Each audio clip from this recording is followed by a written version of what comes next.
पैर में यदि रास्ते में कांटे बिखरे हों तो पूरी दुनिया में कालीन नहीं बिछा सकते। बिछा सकते हैं क्या? उसका एक दूसरा इलाज है, और वो इलाज ये है कि यदि हम अपने पैर में अच्छी जूती पहन लें तो हमें कांटा नहीं लगेगा। लेकिन एक चीज और ध्यान देना, जूती पहनते समय ये देख लेना कि उसमें कंकर नहीं हो, नहीं तो क्या होगा, भले ही आप कालीन पे चल रहे हो, आपका पैर घायल हो जाएगा, और यदि पैर घायल होगा तो आपका मस्तिष्क घायल होगा, आप चल नहीं पाएंगे। यही चीज है कि हमको हमारे पथ पर चलते हुए यह ध्यान देना होगा कि हम जूती तो पहने, रास्ता तो अपनाएं, लेकिन उस रास्ते में, उस यान में, उस यंत्र में, उस साधन में कोई कंकर नहीं होना चाहिए। और यदि उसमें कंकर है तो सबसे पहले उस कंकर को निकालो और जूती का प्रयोग पैर की सहायता से उस कंकर को मसलने में करो। हमारे राष्ट्र में आज कंकर बहुत दिक्कत, इन कंकरों ने ही प्रॉब्लम कर, और खास तौर से इस भूमि पर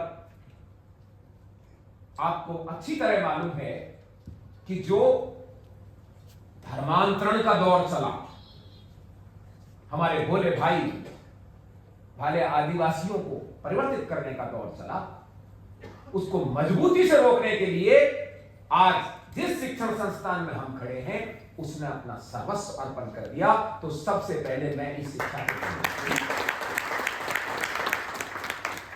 और उसी संस्थान के आदरणीय भूपेश भाई पटेल साहब हैं, आपको भी मैं नमन करता हूं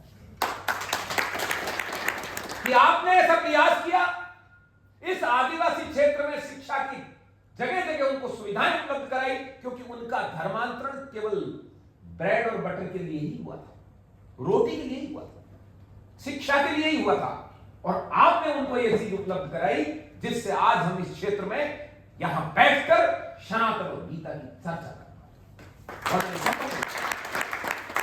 आपको साधुवाद। राम राज्य मिशन, कईयों के मन में यह प्रश्न उठता है कि आखिर ये राम राज्य मिशन क्या है।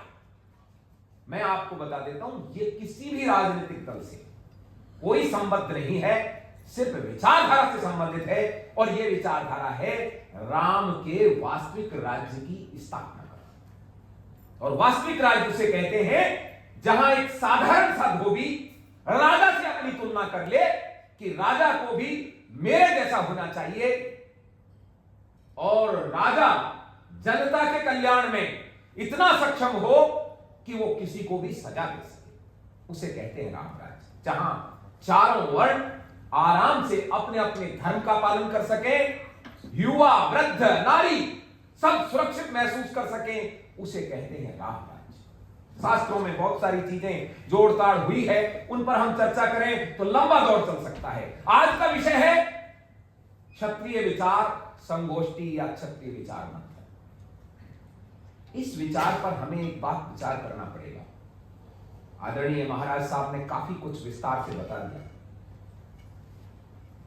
क्षत्रिय को केवल मात्र अपने ही मामला नहीं है कि यदि उसने धर्म का पालन नहीं किया तो उसका नुकसान होगा।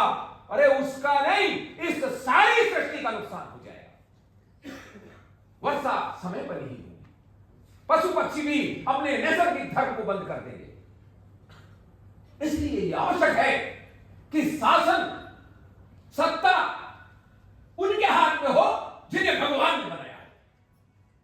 आज आपने एक नई बात जानी होगी कि शास्त्र बहुत है, और सुबह आप टीवी खोलो, रात को 12 बजे तक आपको धर्म के उपदेश देते हुए लोग मिलेंगे, लेकिन कोई गीता पर बात क्यों नहीं?